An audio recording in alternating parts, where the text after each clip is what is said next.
Hi, welcome to Skill Sprouts. I hope you're liking the videos and अभी तक आप at least ये समझ गए होंगे कि कैसे इमोशंस को थॉट्स ट्रिगर करते हैं। तो अगर आप ये पेज आज पहली बार व्यू कर रहे हो और ये आपका पहला वीडियो है, आई विल अर्ज यू कि आप इमोशंस गुड और बैड वाला सीरीज का एटलीस्ट फर्स्ट 2 एपिसोड्स देख लो, because that will help you to understand आज का टॉपिक ऑफ डिस्कशन, क्योंकि नहीं तो थोड़ा सा गैप हो जाएगा and probably it might not help rather. So आज हम डिस्कस करने वाले हैं बिलीव्स पे। बेसिकली बिलीव्स है क्या? हम जब तक बिलीव्स को डिफाइन नहीं कर पाएंगे तो मेरा जो नेक्स्ट कंटेंट रहेगा वो समझाना थोड़ा मुश्किल हो जाएगा। सो बिलीव्स आर बेसिकली assumptions जो हम अपने डे टू डे लाइफ के एक्सपीरियंसेस पे बेस करके बना लेते हैं और हम उसी को सच मानने लगते हैं। अगर मैं इसका एक एग्जांपल देना चाहूं तो जब मैं ट्रेनर था in my initial days of I was working for a QSR company. अभी क्यूएसआर कंपनी में काम कर रहा था तो मेरा almost every day training part का जो भी ट्रेनिंग रहता था वो सारी चीजें मैं प्रोसेस रिलेटेड ट्रेनिंग करता था। ठीक है, माने ये कैसे होगा, वो काम कैसे करेंगे, तो सारे training aspects induction and process related रहता था। ह्यूमन बिहेवियर, कॉग्निटिव बिहेवियर, ये सारे एस्पेक्ट्स पे कभी मैंने ट्रेनिंग तभी उस टाइम पे नहीं करता था, but I wanted to learn that and इसके चक्कर में मैं बहुत सारे इंटरव्यूज देने जाता था ताकि ये सारे स्कोप भी मुझे मिले। पहला इंटरव्यू दिया, कुछ बिहेवियरल एस्पेक्ट के क्वेश्चंस आए इंटरव्यू में, मैं आंसर नहीं दे पाया क्योंकि मुझे उतना नॉलेज नहीं था, because I was not that much experienced. तो दूसरे वाले के लिए पढ़ के सबसे पूछ के जान पूछ के गया एंड उसके बाद भी वो इंटरव्यू मुझसे क्रैक नहीं हुआ। आंसर्स दिए थे but may be it didn't work. Third time भी गया एंड थर्ड टाइम भी क्रैक नहीं कर पाया। सो आई स्टार्टेड बिलीविंग कि मेरे लिए ये प्रोसेस ट्रेनिंग ही बस है, मुझसे कभी बिहेवियरल ट्रेनिंग होगा ही नहीं। एंड उसके बाद से जब भी मुझे कोई इंटरव्यू का कॉल आता था and that had this type of behavioural training included as a job role, मैं सोचता था मेरे से होगा ही नहीं, तो इंटरव्यू देकर फायदा ही नहीं, और मैं ऐसे बहुत सारा इंटरव्यू छोड़ दिया। ठीक है, बट बाद में जब दूसरा एक जॉब मिला एंड वो जॉब में मुझे धीरे धीरे ये सारे काम करने का एक्सपोजर मिला, so I started learning more and look at me now. मैं पूरा एक पेज में पूरा सारे चीजें जो आपसे डिस्कस कर रहा हूं वो सारे चीजें कॉग्निटिव बिहेवियर पे ही है। मैंने उस टाइम पे तो मान लिया था मेरे से होगा नहीं, उसके पीछे कोई सच था नहीं था, उसके पीछे कोई ट्रूथ, कोई एविडेंस कुछ नहीं था, कोई फैक्ट्स नहीं थे कि मुझसे नहीं होगा, क्योंकि उससे पहले मैंने कभी ट्राई ही नहीं किया था। लेकिन मैंने मान लिया था कि मुझसे नहीं होगा। क्यों? क्योंकि 3 बार जब मेरे साथ ये इंटरव्यू में सिलेक्शन नहीं हुआ तो मुझ में वो बिलीफ मैंने प्रिज्यूम कर लिया, मैंने अज्यूम कर लिया कि मुझसे होगा ही नहीं, और मैंने हाल छोड़ दिया। तो इस चक्कर से मैं अप्रोच ही नहीं करना चाहता था कोई भी जॉब अपॉर्चुनिटी जिसमें ये काम है, क्योंकि मुझे लगता था वही इंटरव्यू में जाऊंगा, मुझसे तो होगा नहीं और मैं इंटरव्यू कभी क्रैक ही नहीं कर पाऊंगा। सो बिलीव्स में कोई भी ट्रूथ बेस्ड या डिटेल बेस्ड या फैक्ट बेस्ड चीजें नहीं होता है। Beliefs are just assumptions. हम जो एक्सपीरियंस करते हैं 2-1 बार, हम उसी को एक बिलीव बना लेते हैं, उसी को सच मानने लगते हैं, और ये हम सब करते हैं बिकॉज इंसान प्रिज्यूम और अज्यूम बहुत ज्यादा करते हैं अपना लाइफ में। ठीक है, सो कुछ और एग्जांपल्स अगर दूं इस टॉपिक में, देयर आर मेनी, एंड हम ये बचपन से बिलीव करना चालू करते हैं एंड पूरे लाइफ के एंड तक बिलीव चलता रहता है। सो टेक एन एग्जांपल कि रिलीजन, हॉट टॉपिक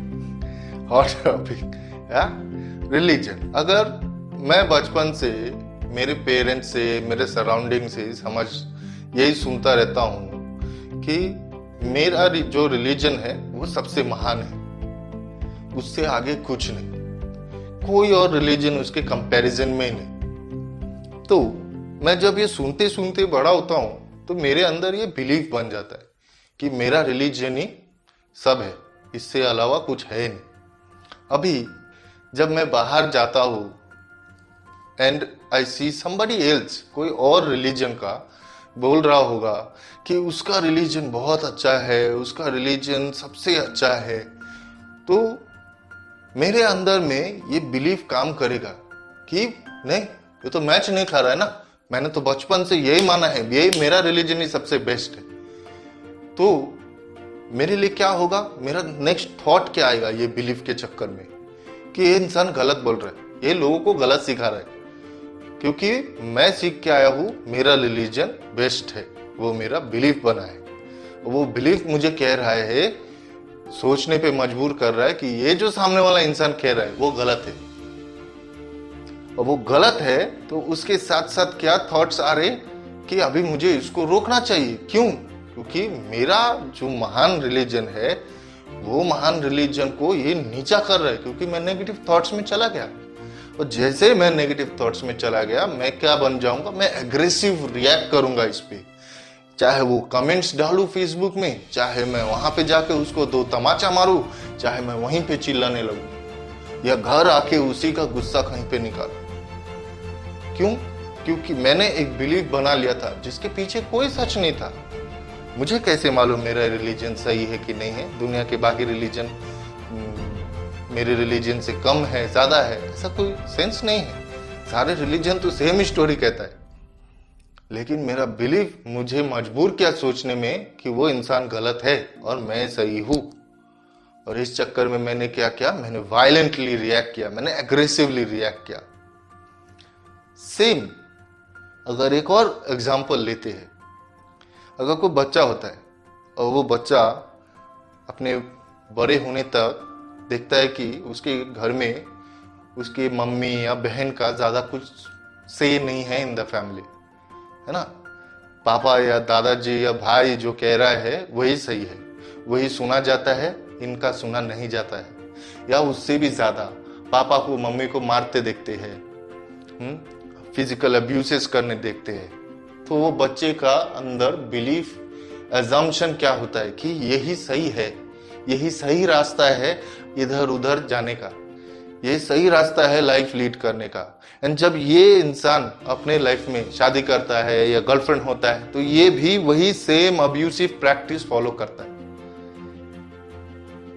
ये कुछ अलग क्यों नहीं कर रहा है? क्योंकि इसके मन में भी वो बिलीफ आ गया कि जो ये कि देखा मैंने पापा को करते हुए देखा, पापा गलत होंगे क्या, यही सही है, मम्मी तो सुन रही है चुपचाप, माने उनका यही बिहेवियर होना चाहिए, ये भी उसने बिलीव कर लिया। अगर मैं मारूंगा मेरे वाइफ को तो मेरे वाइफ को भी चुपचाप मार खाना चाहिए।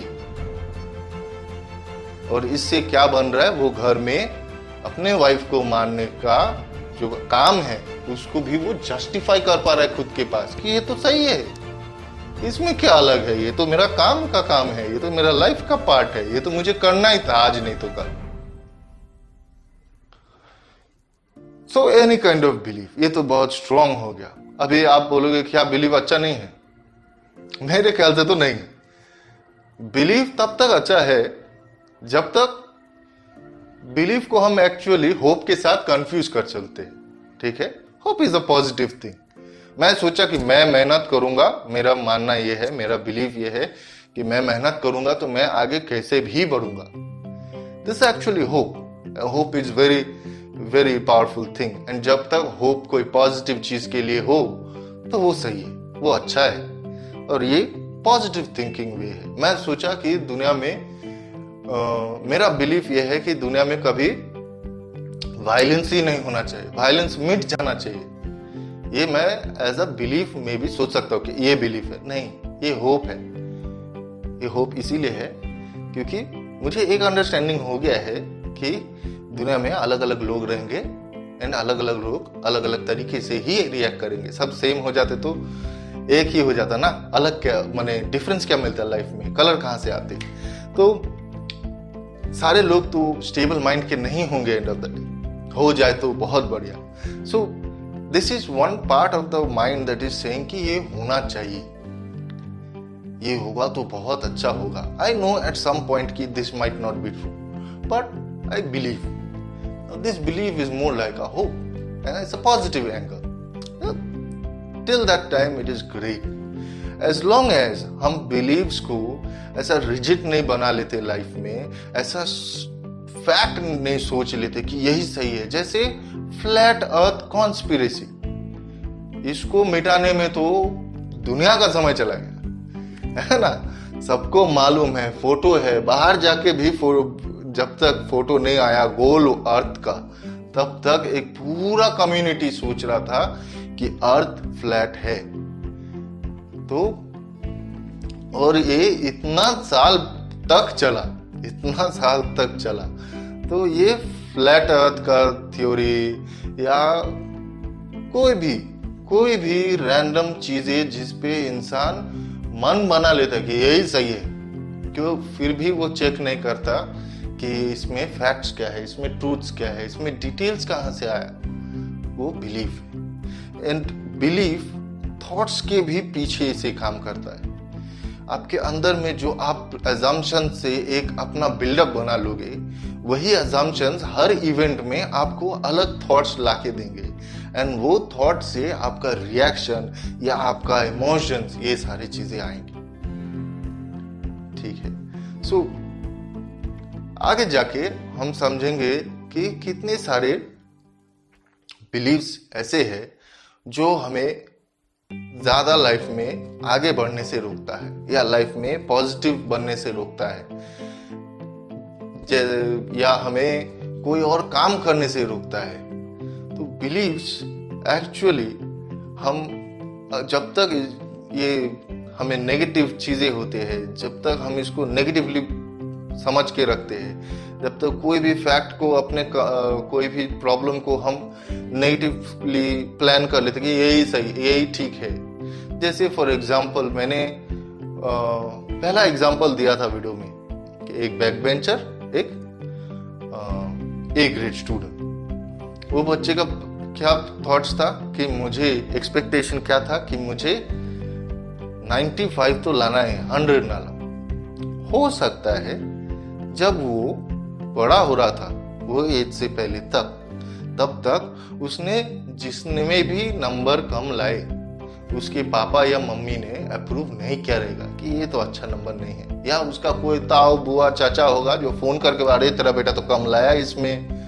हाँ, सो ये सारे चक्कर में वो बच्चे को अपने पापा मम्मी से अप्रिसिएशन नहीं मिला कि कोई नहीं, अच्छा ही नंबर है, तू 90 नहीं लाया तो क्या हुआ, 95 नहीं लाया तो क्या हुआ। मैं भी उल्टा हो रहा था उसके साथ, तूने 95 नहीं ला पाया, तू तो कोई काम का नहीं, तुझे और पढ़ना है, कल से टीवी बंद, कल से खाना बंद, कल से बाहर घूमना बंद। तो उसके पास यही एक चीज बिलीफ में आ गया कि मुझे जब तक मैं 95 तक नहीं पहुंचूंगा तो तब तक मेरा कोई वैल्यू नहीं, मैं मम्मी पापा के पास कुछ नहीं, मैं निकम्मा हूं। और इसी चक्कर में उसने ये ठान लिया, एक्सपेक्टेशन बना लिया कि मुझे तो 95 लाना ही है। एंड उसी चक्कर में इसको जब 5 नंबर कम मिले तो ये लॉस्ट एवरीथिंग, ये अपना सोच ही बंद कर दिया, रोने लग गया, ये हाइपर हो गया, ये टेंशन में आ गया, ये एंग्स्ट हो गया, ये भागने लगा कि उसके 5 नंबर नहीं मिले। एंड ये जो अंदर में बिलीव काम कर रहा था, यही उसको बार बार ये समझाने में लेवल पे ले आ रहा है कि वो खुद को सेल्फ वैलिडेट ही नहीं कर पा रहा है।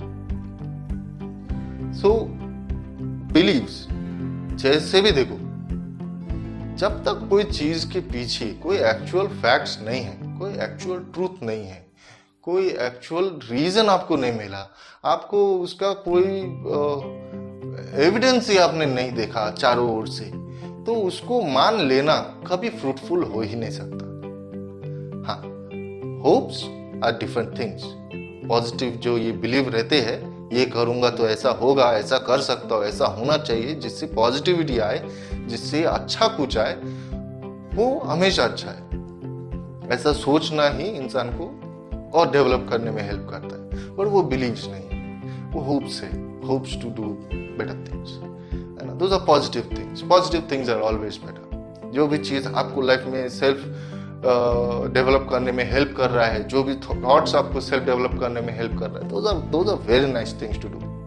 ठीक है, वो बिलीव्स बनाओ, होप्स बनाओ, जो बनाओ वो रखो। बट जो भी चीजें आपको नीचे लाने का कोशिश करता है, आपको जजमेंटल बनाता है, आपको ओपिनियनेटेड बनाता है, आपको डिफेंसिव बनाता है, आपको कंफ्यूज करता है, आपको अच्छा काम से रोकता है, आपको कोई भी नया चैलेंज लेने से रोकता है, आपको टेंशन में डाल देता है अंदर ही अंदर से, वो सारे चीजों को एक बार सोचो। ऐसा बहुत सारा चीजें होगा आपके लाइफ में कि कोई ना कोई चीज आपके काम को रोक रहा है, कोई ना कोई चीज आप जो करना चाहते हो रोक रहा है। मे बी आपको अपने कोई दोस्त होगा, बॉस होगा, कलीग होगा जो आपके पीछे डेली पड़ा रहता है और आपके बॉडी शेप, बॉडी साइज के पीछे आपको कोई ना कोई गंदा सा जोक मार रहा होगा कि आपके फेस में थोड़ा पिंपल है, तो वही लेकर बोल तू तो दाना दाना है पूरा। आपको शायद अच्छा नहीं लग रहा है और लगना भी नहीं चाहिए, लेकिन आपके अंदर कहीं से ये बिलीव डेवलप हो गया होगा कि मैं अगर इसको अभी ना बोल दूं, इसको अगर मैं कन्फ्रंट करूं, तो या तो मेरा नौकरी चला जाएगा, या फिर आप सोच सकते हो कि मेरा फ्रेंड का जो इतने सारे दोस्त है वो कम हो जाएंगे, या ये मेरे से सुपीरियर है, मैं तो कुछ नहीं जानता इसके आगे, इसको मैं कैसे जवाब दूं। आपके पर्सनल स्पेस पे आके आपको बता रहा है आपके लाइफ में वो पिंपल या आपके बॉडी में कितना फैट है आप डेली देखते हो, आपको मालूम है, आपको समझ में आता है, उसको वो पॉइंट आउट करने का कोई राइट्स नहीं है और आपको चुप बैठना नहीं चाहिए। जब तक आप उसको आप उसको समझाओगे, उसको कन्फ्रंट करोगे, उसको बताओगे कि आपको ये पसंद नहीं, तो दो चीजें होगा, या तो वो छोड़ के चला जाएगा, आपसे बात नहीं करेगा, कोई प्रॉब्लम नहीं, बात नहीं किया, उसने नहीं समझने का कोशिश किया जब आपको, तो आपको भी उसको अपने लाइफ में इतना वैल्यू देने का लॉजिक नहीं है। काम से काम रखो, अगर वो कलीग है, बॉस है, कोई भी है, पर्सनली इन्वॉल्व मत करो। आपको अगर कोई एक्चुअल में जानना चाहता है, बात करना चाहता है, आपको समझना चाहता है, और अगर कोई चीज से आपको प्रॉब्लम होता है और वो उसको समझ में नहीं आ रहा है, उसको समझना नहीं है, वो इंसान से मतलब रख के भी आपको कोई फायदा नहीं है। वह आपको नीचे लेके जाएगा, ऊपर कभी आने नहीं देगा। ठीक है, so this was very tensed, I know, very bold statements I made, some serious issues I picked up, but आगे के स्टेप्स को समझने के लिए इसको समझना बहुत इंपॉर्टेंट था। सो नेक्स्ट जो हम समझेंगे वो है कि ये बिलीव्स कैसे कैसे स्टेजेस में डेवलप होता है लाइफ में, बचपन से एज तक। पॉजिटिविटी क्या रहेगा और उसके नेगेटिव साइड भी क्या हो सकते हैं, कैसे कोई एक चीज के मिसिंग होने से कैसे बिलीव्स बनता है, कोई एक चीज के होने से लाइफ में कैसे बिलीव्स बनता है, और एंड रिजल्ट में हम अपने आप को एज तक कैसे देखते हैं, कैसे बिहेव करते हैं, कैसे समझते हैं खुद को, कैसे खुद को सेल्फ आइडेंटिफाई कर पाते हैं या नहीं पाते हैं, कैसे हम खुद के तलाश में पूरा लाइफ गुजार देते हैं एंड अगेन अकेला ही आइसोलेशन में, स्टैग्नेशन में चले जाते हैं। तो ये सारा इम्पैक्टफुल चीजें हम नेक्स्ट स्टेज में समझेंगे। This will be very much helpful for any parent who is watching the video, because if you bringing a child, you should understand this model, and this model is very helpful and very well conceptualized, and this works. So you'll have to understand that and work in your life. अगर आप कोई बच्चे को, किसी को भी बड़ा कर रहे हो, क्योंकि इम्पैक्ट और अजम्पशंस हम छोटे एज से लेते हैं, बड़े एज में जाके नहीं, बड़े एज में जाके हम कंफ्यूज रहते हैं। So thank you. I hope you liked the video, and if you like, please do share, and please watch the next upcoming video, because that will be a really, really nice and beautiful concept. Thank you.